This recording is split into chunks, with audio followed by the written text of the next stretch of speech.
Hello and welcome. This is Amanda the Nerdy Krafter, and I'm here today with week 5 of our June Make It Simple Mondays, a challenge that we host in the Art Impressions Way Facebook group. And this month's theme is lighthouse, beach, sunset, something tropical, anything fun. And I've decided, I just got back from the Art Impressions Bible journaling class a couple weeks ago. So I decided to pull out some of my Bible journaling sets, and I just wanted to show them to you real quick. So this is my Trust set and amazing videos to go along with all these sets. My Hope set, and then this one, Light of the World, and this lighthouse down here is what I'm going to be focusing on for today. His Love set, I've done a couple of videos with this. Absolutely love this set. Wisdom set was the one we just finished up, and some great sentiments and great images here. I think my favorite one was the tree with the Bible, so I'll be doing that one here shortly. And then this is the new set that just started for July. Or this one started in, oh, this is a July one, but she just started this, I think. She just started the Mercy set. But this little birdie with this leaf right here is just so stinking cute. And these ones here are gorgeous. So I'm so excited to play with these. I will do a flip through of my Bible and the projects that we worked on at the retreat, so you can catch that in another video. I will try to link it in the description box below. But we're going to go ahead and start with the lighthouse. And I am bringing in the watercolor paper that is made for sticker sheets to go in the Bible. This paper does react different than the Canson XL paper. So it's very, very little water, very light. It's a very different touch than what we're used to using. So practice with it before you start using it. And you'll really enjoy it. So with this, I'm going to do the 2-color process for stamping, the blue and the brown, and I want it to be more of a gray tone to it. So I'm going to go ahead and just ink up my lighthouse first, and the rocks down below, along with the stem of the tree. And then I'm going to grab a scratch piece of paper and just stamp that off. Then I'm going to bring in the blue, 565. The reason why I enjoy working with these markers like this is because I can control the color and where it goes on here. So that is super, super helpful. And then I'm going to bring in the 249 for the tree. So you can see I'm laying down the color just where I want it to be.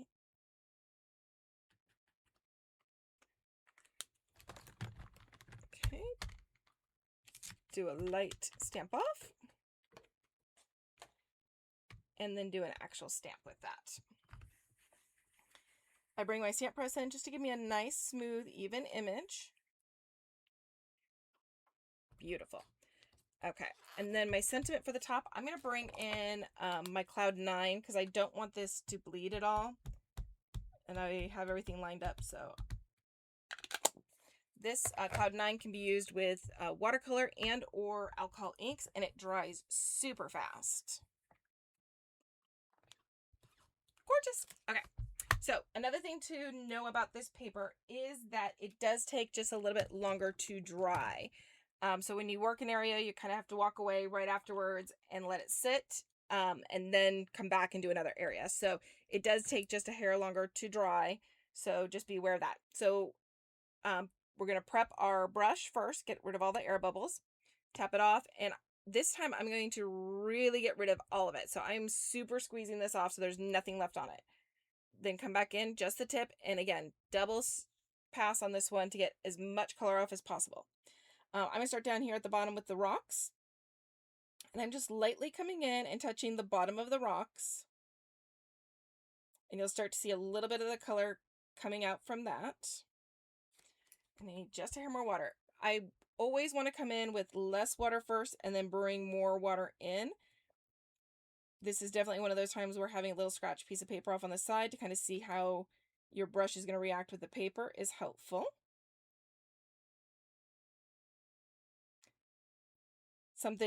Bonnie lives up in Oregon. She's the owner of the company and does a lot of the videos. And she says that rocks up there have green moss and stuff growing on them. So adding a little bit of green into the rocks is always good too. So I sometimes grab a little blue 265 and a 249 Just add a little bit of color in. I live in Arizona, so we don't have the ocean or green slimy rocks. We do have more of a desert appeal to here, so I'm going to trust the experts that live in that area and what they're used to seeing on their rocks. So again, just coming in, leaving the light at the top of the rocks because the light's coming down, and that's going to be where the lightest part's going to be at the top, and the darker part will be down towards the bottom. Let me grab I'm going to grab some 177 here. I like the look of the 177 and the 249 green. And I've been sticking my hand in my palette quite a bit, so that's okay. So I'm going to just tap in some of the green for the tree, and I am leaving light areas. Do not be afraid of light areas. Some of the rules with watercolor are be whimsical. It's okay to color outside the lines. It's okay to leave white spaces. These are all the rules of watercoloring. So my very technical brain and needs to be precise can follow that simple rule. So at the top, it's more concentrated. Underneath the branches is going to be a little bit darker. I can teach light source. I can show you where the darkness is going to be. Do I do it all the time? No. I just want to have fun and enjoy myself. So I don't always take the time to build in those light sources where they need to be. So don't worry about it. If it's something that you struggle with, don't worry at all. So right here, I'm going underneath these lines to help it pop off the page. I'm going to move my paper. This is a round cylinder area, so I'm going to flick in from the sides. I like this flicking motion. This is something that I was taught in the Copic watercoloring classes. And I like how it has a jagged edge, and I find that it blends a lot smoother when I do that. It's a personal preference. You do you. You do what works best for your style. You have fun. Now, I'm barely tapping the edge of this line. I am just coming in very, very lightly and just tapping, tap, tap, right next to that line. So you're not going over it. You're not blurring the line. I'm simply just going next to it and tapping. If I'm not getting enough color out of the line that I want, then I pick up a little bit from my palette. And remember, start with less and build to more. Okay. Then I come in with a damp brush and I push that color back. So I flicked it in and now I'm pushing it back. Okay. Underneath the window seal is going to be a little darker. I'm going to put a little darkness over here on the right hand side. I'm going to go darker inside. There's a double line right there. It's a little thicker, so I'm going to use Artist Drawn lines to do that. All these little attachment points here, I'm going to darken those in. Just on one side here, I'm going to come up and under, so a little bit dark, just help that pop out. Again, whatever I go underneath is going to help it pop forward. And I'm not going to touch in here because I'm going to add some yellow to there to help it shine bright. Okay, so for my rocks, I'm going to grab just a little bit of the 947 and I'm going to just bring in a little bit of brown down here.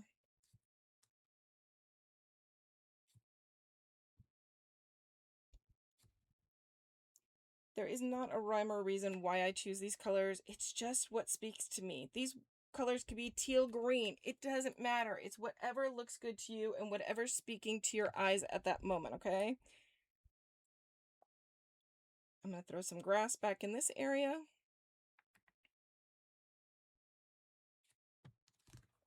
Perfect. And then I'm going to make a water line. And I want the water line to be about right here. So this is going to be where my horizon's at. So I'm going to come in with a little bit of my 526. And I am a little bit more with my water for this because it's more water than I normally have on my brush. So I'm going to come in and I'm going to just put in some water. So I want it a little bit darker out in the horizon getting lighter as it comes down. I do like a back and forth. Even having a nice dry brush for this is good sometimes because it gives it more texture. So just let the brush do what it's going to do. A lot of times I pat my colors in, but I'm going to kind of do more of a back and forth motion because that's the look I'm going for, kind of a back and forth swirl here.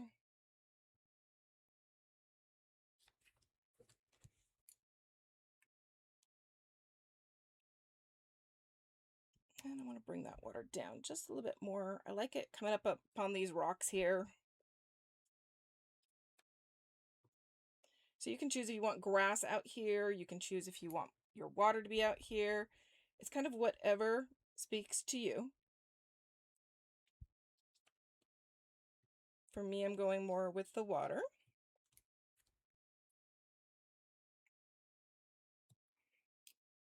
And then I'll bump it up with some of the 949 and have like some sandy beach coming up towards it. Again, it's just the hint. It does not, I don't have to fill the entire page from rim to rim, from side to side. I just have to give your eye an illusion that that's where it's going.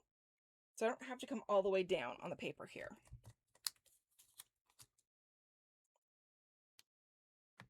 I might grab a little of the 636, which is a purple, and just put a little purple in here.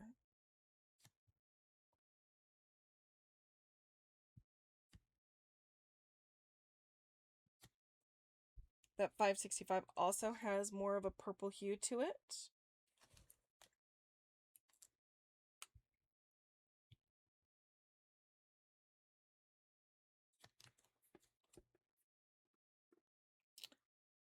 Around the rocks, it's going to be a little bit darker, showing off some shadows. So whether I bring in my gray or my 565, both of them make great shadows.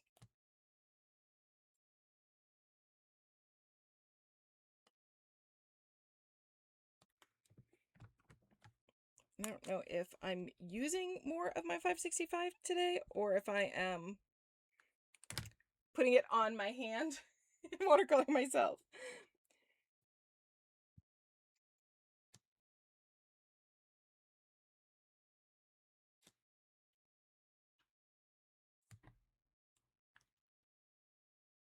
Adding just a little bit of a shadow coming off from that tree.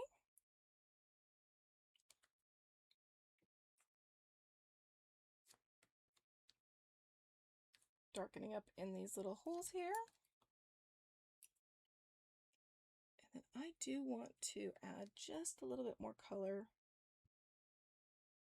to the sides of my lighthouse. That's what's speaking to me.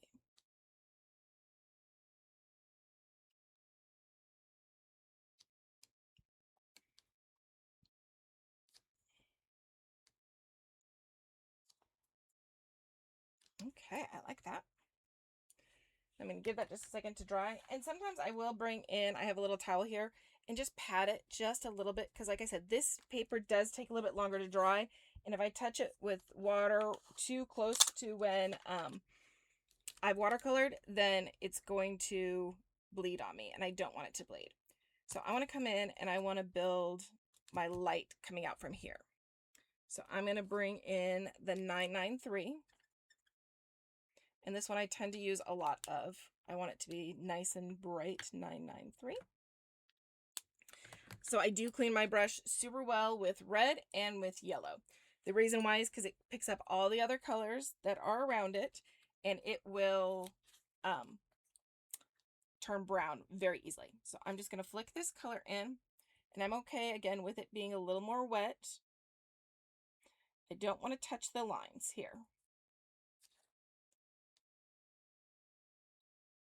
Because I used my pens to color in, if I touch those lines, that color will come out.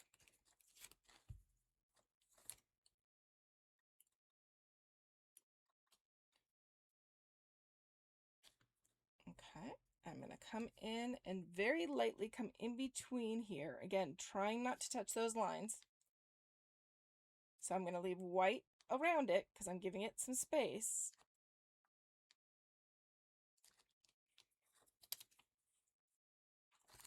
And this Post-it note tape is what I'm using to mask everything off.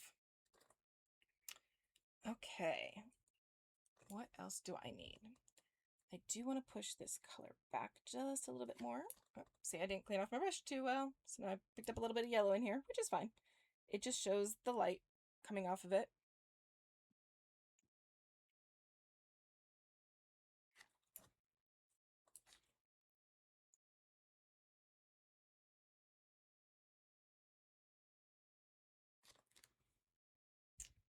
Very cool. All right, so now I'm going to add just a little bit of sky here.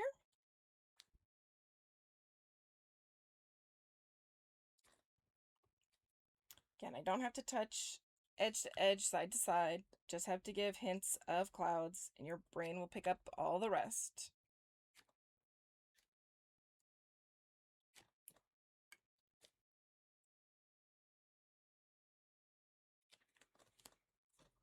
Perfect. Bringing in a little bit of the 346, which is kind of a teal tone to the tree. Just adds another layer of color.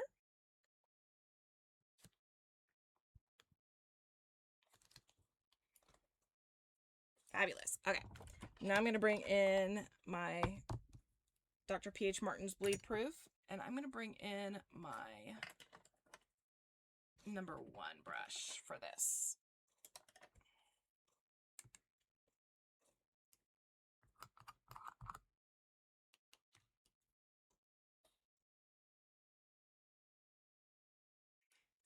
Okay, so waves coming up and hitting my rocks. So I'm just flicking some of this white up here.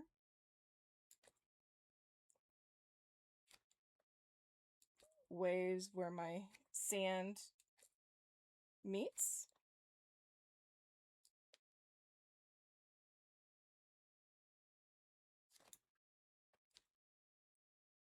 Adding in some of those little waves out in the background.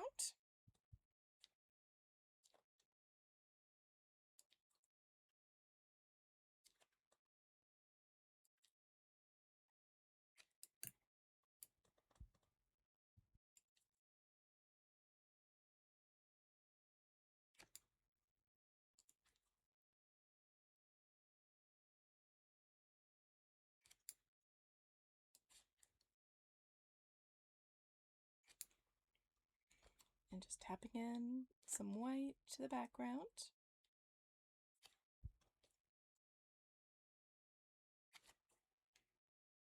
Okay, now I'm going to pick up a little bit of white on this brush and some water. And I'm just going to flick in down here and just let it kind of pebble a little bit. Perfect.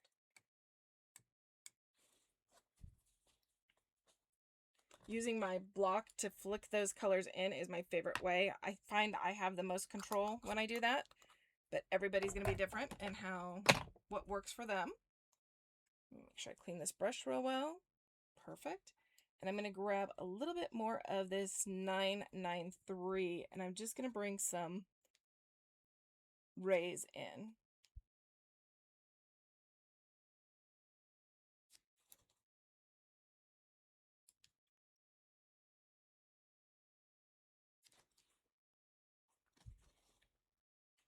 We got close to that line there.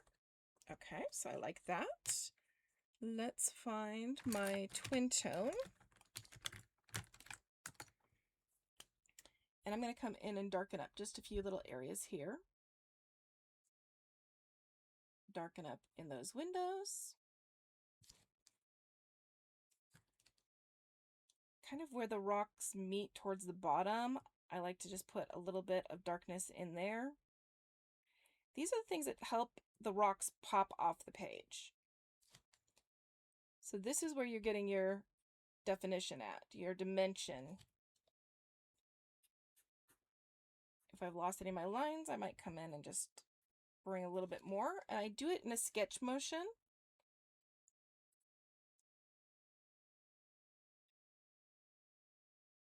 because I don't want to draw a full-on straight line.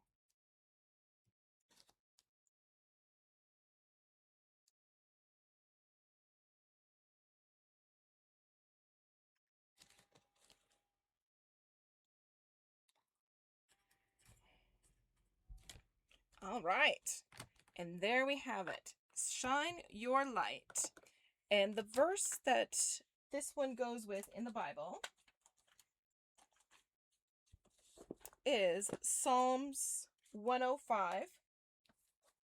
So I'm going to bring my Bible in. In Psalms 105, your word is a lamp to my feet and a light to my path. And with this paper, I just get my little fingernail in there. And it will separate. So you can see this is actual sticker. And I just line it up where I can still see the page number and the chapter. And I place that right in my Bible. And that is completely dry at this point and ready to go. So thank you so much for joining me. Again, this is Watercolor Make It Simple Monday, and the June theme is lighthouses. As we go into July, get ready for your Christmas. We're doing Christmas in July and bringing out all of your favorite snowmen or Christmas critters to have a fun time. I live in Arizona. The temperatures are going to be in the hundreds, so I need something to help keep me cool. So in the meantime, enjoy. I will see you back in July with some snowmen. Have a great day. Thank you.